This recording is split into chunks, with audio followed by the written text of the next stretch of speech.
Hello guys, again very warm welcome you into the Tyros learning platform. In this session, we are going to cover the pronoun. Okay, so let's get start without wasting a time.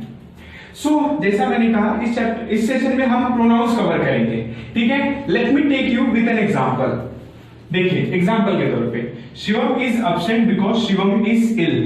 अब यहाँ पे Shivam absent है क्यों? क्योंकि Shivam ill है, मतलब वो बीमार है. अब ये जो पूरा एक सेंटेंस है, this is complete sentence. Okay, so यहाँ पे जो शिवम है वो क्या है? सब्जेक्ट है. शिवम क्या है? It is a subject. And ये सब्जेक्ट दो बार रिपीटेशन हो रहा है. एक तो शिवम absent है, ठीक है, दूसरा वो बीमार भी है. तो यहां पे हमने क्या किया है? हमने सब्जेक्ट का दो बार रिपीटेशन इस सेंटेंस में देखा है. सब्जेक्ट का रिपीटेशन दो बार देखा है. डोंट यू थिंक कि ये ऑड लगता है थोड़ा सा?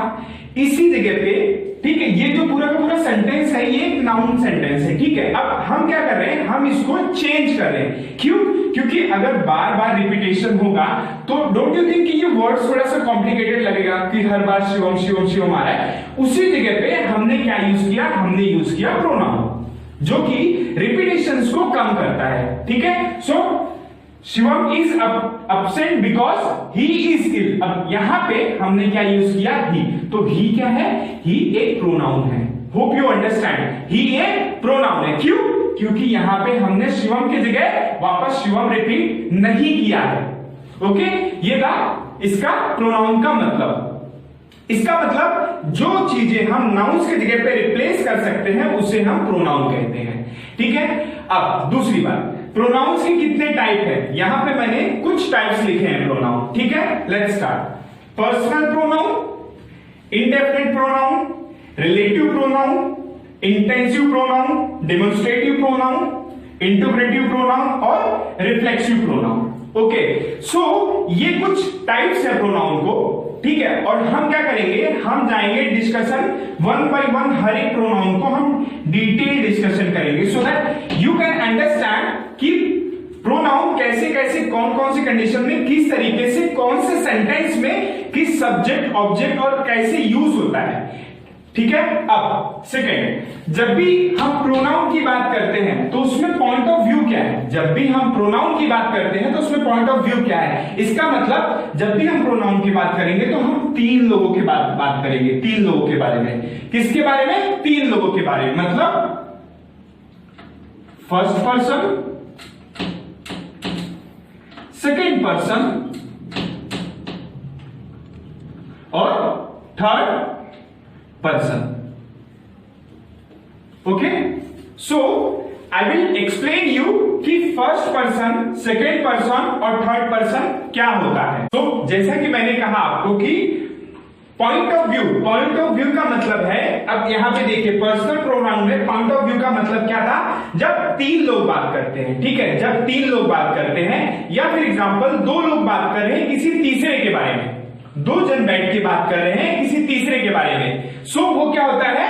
फर्स्ट पर्सन, ठीक है, फर्स्ट पर्सन बात करता है सेकेंड पर्सन से. मे बी वो बात कर रहा होगा किसी तीसरे आदमी के बारे में. दो लोग बैठ के किसी तीसरे आदमी के बारे में या किसी लेडीज के बारे में बात कर रहे होंगे. So let me take you with an example. I told you that she is very smart. अब ये बंदा बोल रहा है कि मैंने भाई तुमसे कहा था ना कि वो बंदी स्मार्ट है. तो यहां पे हो क्या रहा है? यहां पे दो लोग बात कर रहे हैं किसी तीसरे व्यक्ति के बारे में, ठीक है. यहां पे दो लोग बात कर रहे हैं किसी तीसरे के व्यक्ति के बारे में. नाउ अब यहां पे पर्सनल प्रोनाउन में दो फॉर्म यूज होते हैं. पर्सनल प्रोनाउन में क्या फॉर्म यूज होते हैं? दो फॉर्म यूज होते हैं, जिसको कि हम सिंगुलर एंड प्लूरल कहते हैं, ठीक है. सिंगुलर का मतलब होता है जब हम किसी एक व्यक्ति के बारे में बात करते हो, may be ladies, may be gents, ठीक है. और जब हम प्लूरल की बात करते हैं तो यहां पे हम एक से अधिक लोगों के बारे में बात करते हैं. सो जैसा कि मैंने आपको बताया कि पर्सनल नाउन अगेन तीन पार्ट में कैटेगराइज है, मतलब तीन पार्ट में डिवाइड है. पर्सनल प्रोनाउन, जिसको कि हम कहते हैं सब्जेक्टिव, पोजेसिव और objective. Now I will explain you subjective, possessive and objective. So subjective is basically used for subject. Possessive का मतलब होता है it is used for ownership. मतलब ये मार्कर मेरा है, ये वॉच मेरा है।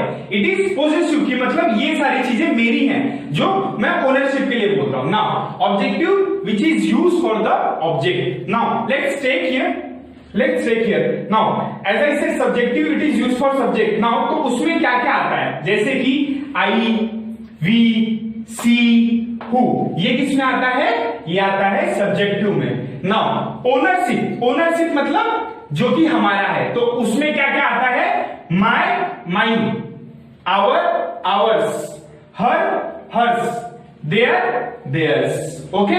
नाउ ऑब्जेक्टिव के लिए which is use for objective, क्या क्या यूज होता है ऑब्जेक्टिव के लिए, मी, अस, देम, हुम, ये सारे क्या थे, पर्सनल प्रोनाउन के कैटेगरी वाइज थे, मतलब ये 3 पार्ट में डिवाइड थे। Okay, this is all about the pronounce in English.